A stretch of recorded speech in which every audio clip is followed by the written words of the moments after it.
Mojo, ask me what we're doing today. What are we doing today? We're gonna meet some stand-up comedians today. I don't think stand-up comedy can be that bad, right? I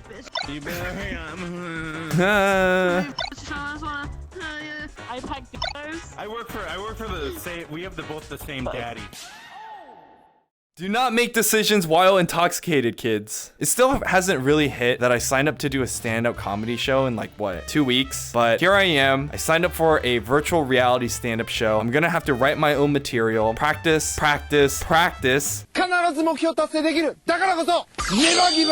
and then go up on stage and do my very first live show for the first time. I'm really nervous. I've never done stand-up before. I've never done improv. I guess you could call this YouTube thing comedy, but I'm not that funny and I want to become better at becoming funny. So if you guys don't mind sharing, what kind of work do you guys do, IRL? I pack dildos. I'm an Amazon packer. Wherever you order off of Amazon, I pack. I see everything. I see everything. I've seen some shit, dude. I am a aerospace technician and a amateur comedian. You're the one who sent Elon's rocket to space. No, I don't work for SlaveX. Nuh-uh. I work for the same. We have both the same daddy, Daddy Bezos. Yeah, but Daddy Bezos. Yeah. What about you, dog? What do you what kind of work do you do, IRL? I do community relations. I would love for you to describe what community relations is. I guess that could mean anything from like male prostitute to anything else, but it's corporate government relations. Why do you guys specifically do stand-up comedy in VR and not IRL? Well, I'm a woman, so I need to bring people in. And Alaskan is one of my good friends. Is like, hey, do you want to do this? Like, be a part of the comedians. And I had this really good relationship with me and my father. Used to watch comedians all the time. I realized British and American comedians fucking different. I didn't know until these started making jokes. I had no idea. Do you guys want to follow up with that or add on something specific, personal? She's really good at sitting down and staying at a desk where she belongs. It's perfect. It's like Exactly. the greatest job ever. Exactly. And then I give her a nice title saying co-owner. Are there any cons to, being in VR specifically within this subcommunity or subculture? Well, okay, so when you're doing stand-up, the only thing that's like a big con is that everything's limited to like maybe 100 players a lobby. Because like places you'll get like 300 people sometimes if it's a big show.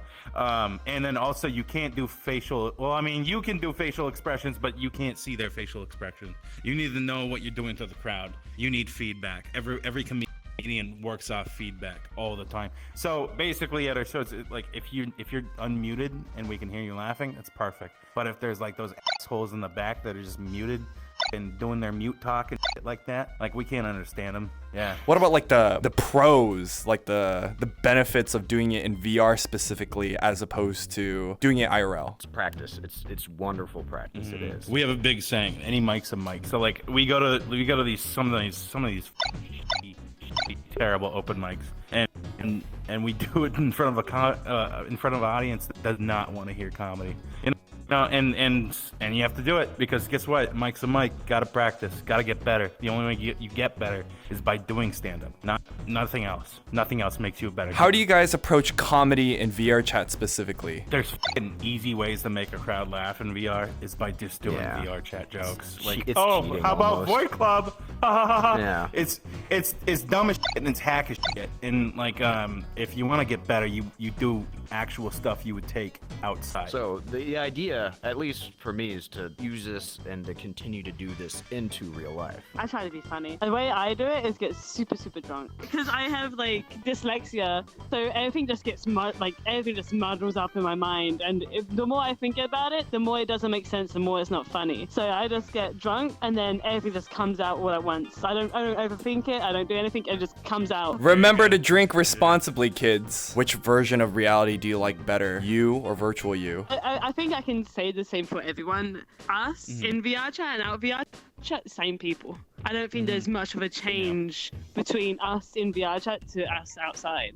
The only difference is the avatars. I actually have huge tits. This one has tiny tits, I think that's the only difference. He's not an actual teddy bear, He's not? Crazy, right? What the I know, right? Dude, what the is this game? You in virtual reality and you outside of virtual reality, pretty much the same people, nothing too different. And this is just another way of freedom of expression and showcasing who you really are and the jokes that you really want to say to other people. Well, that's for me. I don't know about these guys. I had a similar kind of feeling, but yeah. So if you are a different person in VR and you're trying to be a comedian, you'll never fucking make it. It's not gonna work. You'll be a hack. Everyone can see that from a mile away. You can see that with all these e-boys and going around strutting their shit when they're actually like 600 pounds, laying on the couch like, oh, suck me off, look how cool I am. It's not gonna work. Damn. It's not gonna work. Yeah, it's just. No, that's what kept me out of the VR strip clubs. Is I remember joining a Discord and seeing one of the dancers, a real life picture of one of them. Every time I go to one of those, I see that. It's like a Vietnam flashback. There's like a bomb in the background, like a sweaty.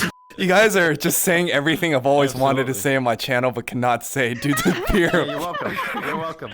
Welcome to Stand-Up. You're welcome to Stand-Up. Welcome to the club. Yo, fuck it. No more PC. I ain't being PC anymore. I don't care about this shit. Out of here. You're gonna be like the Alex Jones of VR chat now. We're like, we're breaking the conditioning. Welcome to the club, boys. Oh god. Okay, Your but hot take of the day. What is a woman?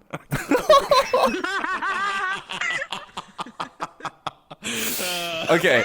That's those graphics and show tits, apparently. That's perfect. That's perfect. You guys are so good at these segues, man. It's like you guys are actually funny. Holy shit.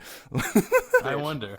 I wonder what we're doing today. Have you read the title? Have you read the title of this video yet? Man interviews 3 social workers. There are all types of people in VR chat, and there are a lot of people like myself who are afraid of being not politically correct. How do you guys navigate those types of waters, whether you're doing your stand-up or whether you're just playing this game? Just be your f***ing self. Don't f***ing go around and just, oh, I'm gonna change for people. All that, f*** you. They're terrible people. If you change for other people, you shouldn't f*** them. Honestly, be yourself, be your goddamn self, and enjoy it. Unless you're a racist, then just like yourself. But like, at least be a funny racist, okay? Like, be a nice non-racist. I'm confused. I'm confused right now, G. Like, if you're gonna be a racist, at least be funny, right? At least be funny. People don't exactly. laugh at mean jokes. They don't laugh at you just digging at someone for just being an asshole. Exactly. Like, there's something behind it. Like, if you're going up there and be like, yeah, you're a bitch, you're this, you're like, okay, you're not funny. I think that's one of the worst for a comedian. One of the worst punishments you can get is a silent mood. You know, I reached out to you guys initially to try my hand at stand-up for the first time. What do you think my first step should be? Write out a story or something you've always wanted to say. And then just don't give a shit about the repercussions. Everybody's process is a little different, so you kind of got to find what works for you. Most jokes are a tree. Like if you have a long story, here's your story. Each branch is like a joke within the story. So if you have a fucking tree that has barely any branches, good job, you just bombed. If you have a shit ton of trees, you got a fucking Douglas fir there, you got a killer fucking set. So you could go in any direction, basically, with that long story. Think of a situation and a story. Write it out, and by situation, I mean like a concept. You can take a concept of, just whatever, and then expand upon it to its logical conclusion using the tree metaphor. Bring it before people and lay it on them. We get better, iron sharpens iron, so we pass a lot of ideas back and forth between each other, trying to figure out what's funny and what's not. He'll throw ideas at me, I'll throw ideas at him. One time I just texted him I was like telling him about a self-defecation. I was like, do you like this? And he's like, are you coming on to me? I'm like, it was the middle of the workday, and he's like, sometimes when I finger myself, and the last line of the thing was like, do you like it? And I was just like, but he was trying to describe a bit to me, and I was like, it was just like for that like intrusive thought, I was like, oh, it's coming on to me. What the f did I sign myself up for? It's gonna be 2 weeks from now. What should I expect? Prepare for the worst. Just get right. Most people don't have 2 weeks. Start on some jokes, start on some easy basics. Do a story about you. Maybe do something about you. Make it personable. Thank you, man. I appreciate it. I'm gonna become funnier. Not soon, but slowly. Yeah, we're not laughing. At least you're not doing a toaster roast. Oh my god, that last one. Oh yeah, Oh, we'd God. kill you. We'd kill Oh, you. God. It was. I felt bad the day after. Yeah. I was like, I hurt people's feelings, and I don't feel good about that. Oh man. So I don't know It's if you've ever seen ruthless. Kill Tony, but like, so it's a show about like, it's an open mic. People come up, do a minute of stand up, right? And then if they suck, they get their fucking ass roasted the entire way. Like people will quit comedy because of that. So we did the same thing. We do tribute shows to that called Toast to Roast. We give them 2 minutes, and then people come up. For some reason, they don't fucking practice beforehand At all. which is insane to me. I'm like, dude, you have all these open mics to go to. But yeah, now they go up there, they bomb, and then they get upset. Like, oh wait, you're gonna roast me now? I'm like, yeah, you suck. This is one very big and elaborate ego check. I don't like this. Oh yeah. No, it's going to these open mic nights. I got heckled to the point. It was a light heckling, but it froze me up, and it just killed the rest of the set. And it stopped the balls of my ego back to where they should have been. He stopped him in the middle of his bit.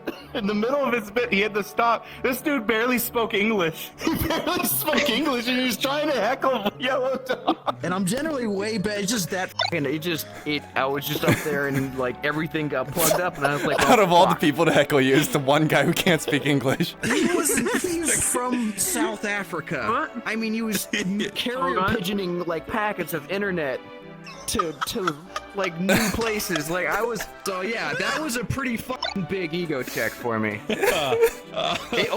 Being humble, pride sucks. As a human thing, you shouldn't have pride. So this does a good job of slapping it around a bit. Exactly. Yeah, you'll have a good time though. Don't worry. You're gonna have a good Good luck. time and run things by us. You know, we're not gonna let you. Well- Yeah, no, Completely we'll tell wrong. you straight up. We're honest. We're not gonna write for you though. Well, no.